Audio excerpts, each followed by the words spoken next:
देव उठनी एकादशी व्रत विधि। कार्तिक शुक्ल पक्ष की एकादशी को देव उठनी एकादशी कहते हैं। इसे पाप मुक्त करने वाली एकादशी माना जाता है। सभी एकादशी पापों से मुक्त होने हेतु की जाती है, लेकिन इस एकादशी का महत्व बहुत अधिक माना जाता है। पुराणों में लिखा है कि इस दिन के आने से पहले तक गंगा स्नान का महत्व होता है। इस दिन उपवास रखने का पुण्य कई तीर्थ दर्शन, 1000 अश्वमेघ यज्ञ एवं 100 राजसूय यज्ञ के तुल्य माना गया है। इस दिन विष्णु भगवान 4 माह बाद अपनी निद्रा से जागते हैं। इस एकादशी को प्रोबिधनी एकादशी के नाम से भी जानते हैं। इस दिन जमीन पर गेरू व खटिया मिट्टी से देवी का चित्र बनाया जाता है। चित्र के सूखने पर उस पर कुछ फल अथवा पताशे रखकर उसे किसी प्रात अथवा बड़ी थाली से ढक दिया जाता है। रात में प्रात बजाकर देव उठने का गीत गाया जाता है और फिर प्रात को उठाकर उस स्थान पर एक दिया जला देते हैं। इस दिन से 4 माह पूर्व देव शयनी एकादशी के दिन भगवान विष्णु एवं अन्य देवता क्षीर सागर में जाकर सो जाते हैं। इसी कारण इन दिनों बस पूजा पाठ, तप एवं दान के कार्य होते हैं।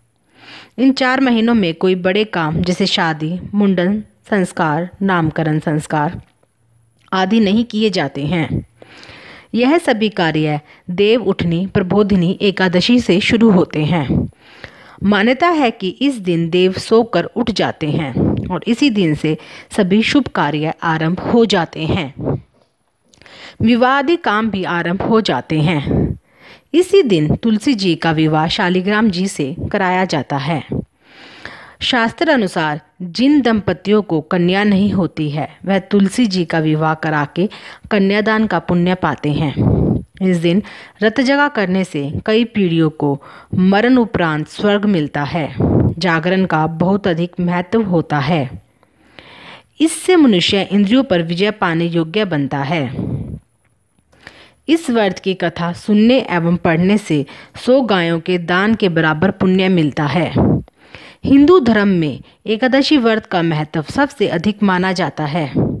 इसका कारण यह है कि उस दिन सूर्य एवं अन्य ग्रह अपनी स्थिति में परिवर्तन करते हैं, जिसका मनुष्य की इंद्रियों पर प्रभाव पड़ता है।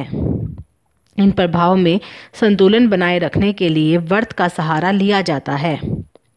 व्रत एवं ध्यान ही मनुष्य में संतुलित रहने का गुण विकसित करते हैं। इस दिन सूर्योदय से पूर्व उठकर नित्य कर्म, स्नान आदि करना चाहिए। सूर्योदय के पूर्व ही व्रत का संकल्प लेकर पूजा करके सूर्योदय होने तक भगवान सूर्यदेव को अर्घ्य अर्पित करना चाहिए। अगर स्नान के लिए नदी अथवा कुएं पर जाएं तो अधिक अच्छा माना जाता है। इस दिन निराहार व्रत किया जाता है। दूसरे दिन 12 को पूजा करके व्रत पूर्ण माना जाता है एवं भोजन ग्रहण किया जाता है। कई लोग इस दिन रत जगा कर नाचते, गाते एवं भजन करते हैं। इस दिन बेलपत्र, शमी पत्र एवं तुलसी चढ़ाने का महत्व बताया गया है। देव उठनी 11 अथवा प्रबोधिनी एकादशी के दिन तुलसी विवाह का महत्व होता है। एकादशी के व्रत को समाप्त करने को पारण कहते हैं। एकादशी व्रत के अगले दिन सूर्योदय के बाद पारण किया जाता है। एकादशी व्रत का पारण द्वादशी तिथि समाप्त होने से पहले करना अति आवश्यक है। यदि द्वादशी तिथि सूर्योदय से पहले समाप्त हो गई तो एकादशी व्रत का पारण सूर्योदय के बाद ही होता है। द्वादशी तिथि के भीतर पारण न करना पाप करने के समान होता है। एकादशी व्रत का पारण हरिवासर के दौरान भी नहीं करना चाहिए। जो श्रद्धालु व्रत कर रहे हैं उन्हें व्रत तोड़ने से पहले हरिवासर समाप्त होने की प्रतीक्षा करनी चाहिए। हरिवासर द्वादशी तिथि की पहली 1/4 अवधि है। व्रत तोड़ने के लिए सबसे उपयुक्त समय प्रातःकाल होता है। व्रत करने वाले श्रद्धालुओं को मध्याह्न के दौरान व्रत तोड़ने से बचना चाहिए। कुछ कारणों की वजह से अगर कोई प्रातःकाल पारण करने में सक्षम नहीं है तो उसे मध्याह्न के बाद पारण करना चाहिए। कभी कभी एकादशी व्रत लगातार 2 दिनों के लिए हो जाता है। जब एकादशी व्रत 2 दिन होता है तब स्मार्त परिवारजनों को पहले दिन एकादशी व्रत करना चाहिए। दूसरे दिन वाली एकादशी को दूजी एकादशी कहते हैं। सन्यासियों, विधवाओं, मोक्ष प्राप्ति के इच्छुक श्रद्धालुओं को दूजी एकादशी के दिन व्रत करना चाहिए। जब जब एकादशी व्रत 2 दिन होता है तब तब दूजी एकादशी और वैष्णव एकादशी एक ही दिन होती है। देव उठनी एकादशी व्रत कथा। भगवान श्री कृष्ण ने कहा, हे अर्जुन, तुम मेरे बड़े ही प्रिय सखा हो। हे पार्थ, अब मैं तुम्हें पापों का नाश करने वाली, पुण्य और मुक्ति प्रदान करने वाली प्रबोधिनी एकादशी की कथा सुनाता हूँ। श्रद्धापूर्वक श्रवण करो। इस विषय में मैं तुम्हें नारद और ब्रह्मा जी के बीच हुए वार्तालाप को सुनाता हूँ। एक समय नारद जी ने ब्रह्मा जी से पूछा, हे पिता, प्रबोधिनी एकादशी के व्रत का क्या फल होता है? आप कृपया कर मुझे यह सब विधान पूर्वक बताएं। ब्रह्मा जी ने कहा, हे पुत्र, कार्तिक माह के शुक्ल पक्ष की प्रबोधिनी एकादशी के व्रत का फल 1 सहस्त्र अश्वमेघ तथा 100 राजसूय यज्ञ के फल के बराबर होता है। नारद जी ने कहा, हे हित, एक संध्या को भोजन करने से, रात्रि में भोजन करने तथा पूरे दिन उपवास करने से क्या क्या फल मिलता है, कृपया कर सविस्तार समझाइए। ब्रह्मा जी ने कहा, हे नारद, एक संध्या को भोजन करने से 2 जन्म के तथा पूरे दिन उपवास करने से 7 जन्म के सभी पाप नष्ट हो जाते हैं। जिस वस्तु का त्रिलोक में मिलना दुष्कर है, वह वस्तु भी प्रबोधिनी एकादशी के व्रत से सहज ही प्राप्त हो जाती है। प्रबोधिनी एकादशी के व्रत के प्रभाव से बड़े से बड़ा पाप भी क्षण मात्र में ही नष्ट हो जाता है। पूर्व जन्म के किए हुए अनेक बुरे कर्मों को प्रबोधिनी एकादशी का व्रत क्षण भर में नष्ट कर देता है। जो मनुष्य अपने स्वभाव अनुसार प्रबोधिनी एकादशी का विधान पूर्वक व्रत करते हैं, उन्हें पूर्ण फल प्राप्त होता है। हे पुत्र, जो मनुष्य श्रद्धा पूर्वक इस दिन किंचित मात्र पुण्य करते हैं, उनका वह पुण्य पर्वत के समान अटल हो जाता है। जो मनुष्य अपने हृदय के अंदर ही ऐसा ध्यान करते हैं कि प्रबोधिनी एकादशी का व्रत करूंगा, उनके 100 जन्म के पाप नष्ट हो जाते हैं।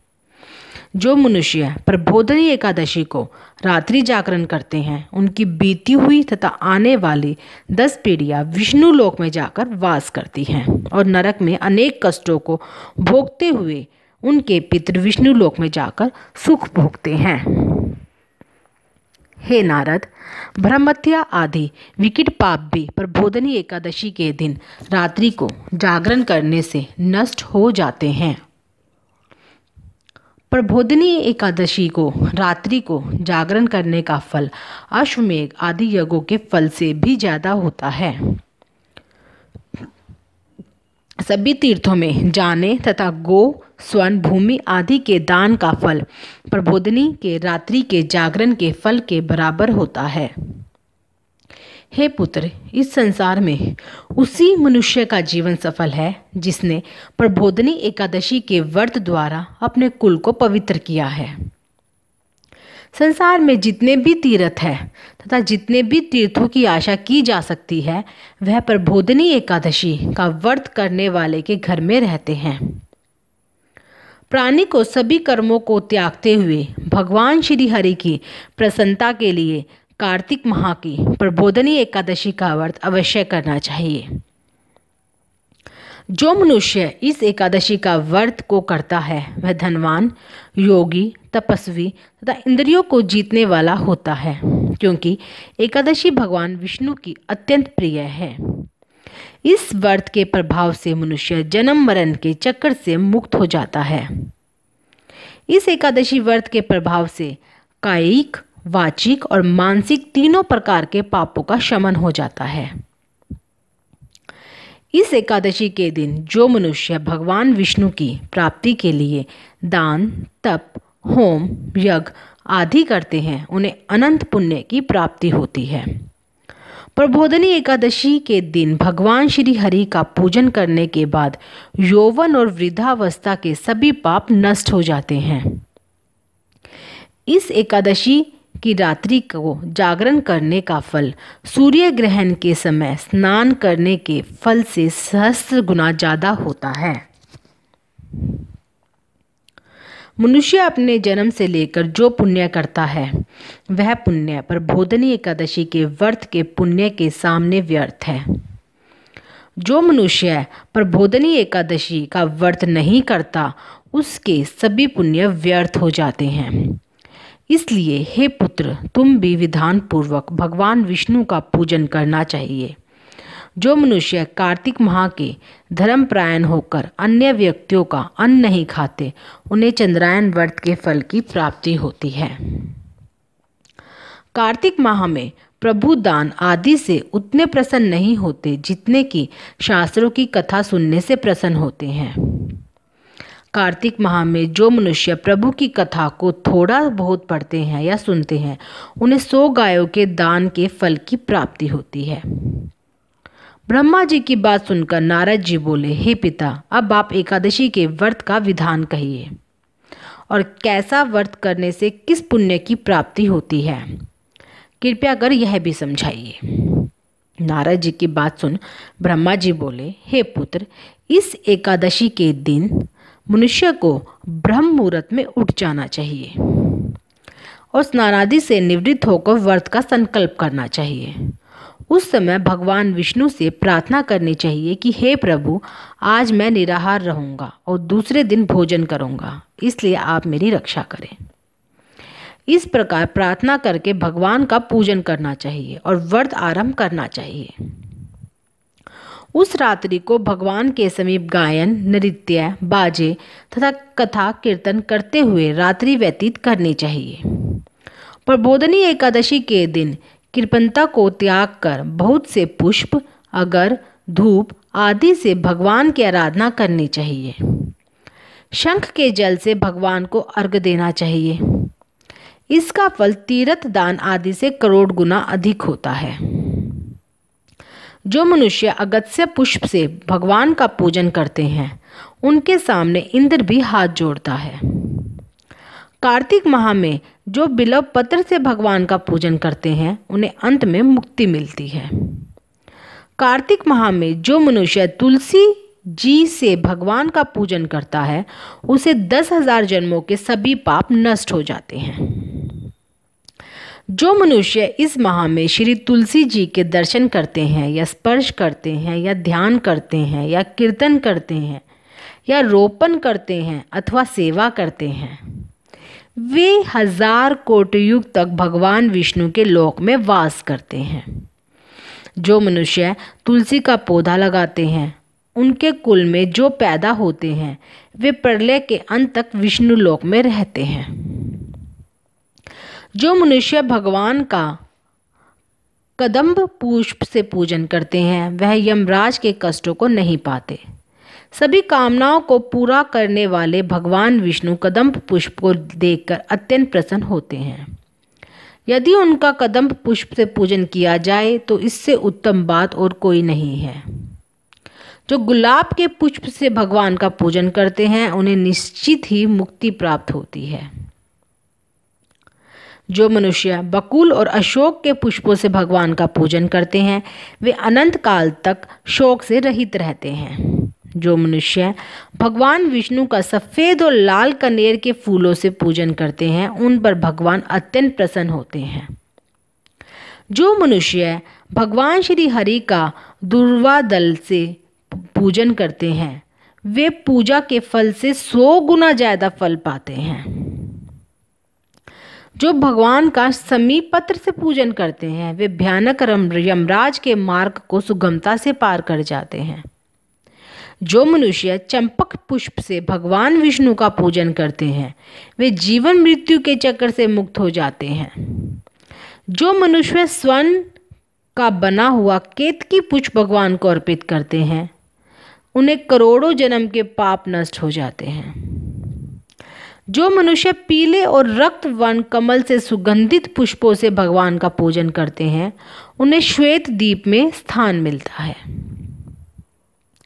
इस प्रकार रात्रि में भगवान का पूजन करके प्रातःकाल शुद्ध जल की नदी में स्नान करना चाहिए। स्नान करने के उपरांत भगवान की स्तुति करते हुए घर आकर भगवान का पूजन करना चाहिए। इसके बाद ब्राह्मणों को भोजन कराना चाहिए और दक्षिणा देकर आदर सहित उन्हें प्रसन्नतापूर्वक विदा करना चाहिए। इसके बाद गुरु की पूजा करनी चाहिए और ब्राह्मणों को दक्षिणा देकर नियम को छोड़ना चाहिए। जो मनुष्य रात्रि स्नान करते हैं उन्हें दही और शहद दान करना चाहिए।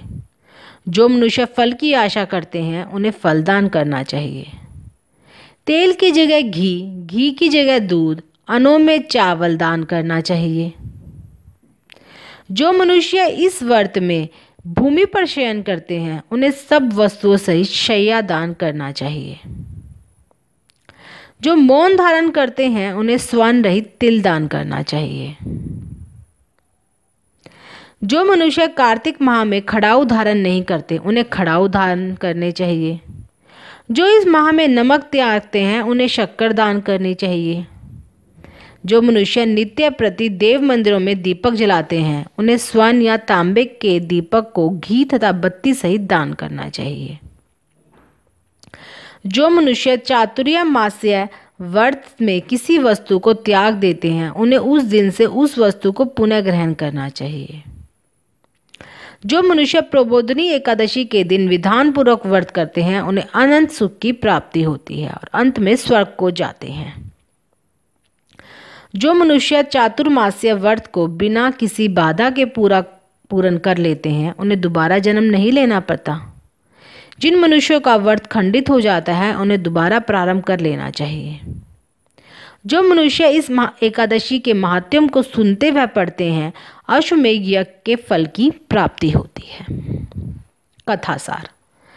वेद अध्ययन तपस्या व त्याग की दृष्टि से चातुर्मास्य का नियम अति महत्वपूर्ण है। भगवान श्री हरि की भक्ति में लीन होने के लिए यह समय अति उत्तम होता है। गृहस्थ वस्तु भी चातुर्मास्य में भगवान विष्णु की भक्ति का पूरा लाभ उठा सकते हैं। देव जगाने का गीत। मूली का पत्ता हरिया भरिया ईश्वर का मुख पानो भरिया। मूली का पत्ता हरिया भरिया रविंद्र का मुख पानो भरिया। यहाँ रविंद्र के स्थान पर घर के सभी लड़कों का नाम ले। ओला कोला धरे अनार जियो रविंदर तेरे यार। यहाँ रविंदर के स्थान पर घर के सभी लड़कों का नाम ले। ओला कोला धरे पंचगट्टे जियो विमला तेरे बेटे। यहाँ विमला की जगह घर की औरतों के नाम लेंगे। ओला कोला धरे अंजीर जियो रे विमला तेरे वीर। घर की लड़कियों का नाम लेंगे। वीर का अर्थ भाई है। ओला कोला लटके चाबी देख तिपाइये तेरी भाभी। घर की सभी लड़कियों का नाम लेंगे। ओला कोला धरी दादन्ना जिया रे ईशा तेरे साथना। घर की सभी लड़कियों के नाम लेंगे। बुलबुड़ी ने घालो गाड़ी राज करे मारे गोलू की दादी। घर की सभी सदस्यों के नाम लेंगे। जितनी इस घर सीख सलाई उतनी इस घर भऊ अड आई। जितनी खूंटी टांगू सूत उतने इस घर जन्मे पूत। जितने इस घर ईंट अरोड़े उतने इस घर हाथी घोड़े। उठ नारायण बैठ नारायण चल चना के खेत नारायण। मैं बोऊं तू सींच नारायण मैं काटूं तू उठा नारायण। मैं पीसूं तू छान नारायण मैं पोऊं तू खा नारायण। कोरा करवा शीतल पानी उठो रे देव पियो पानी।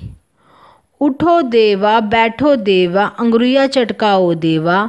जागो जागो भारद्वाज गोतियों के देवा। यहाँ भारद्वाज की जगह अपने गोत्र का नाम ले।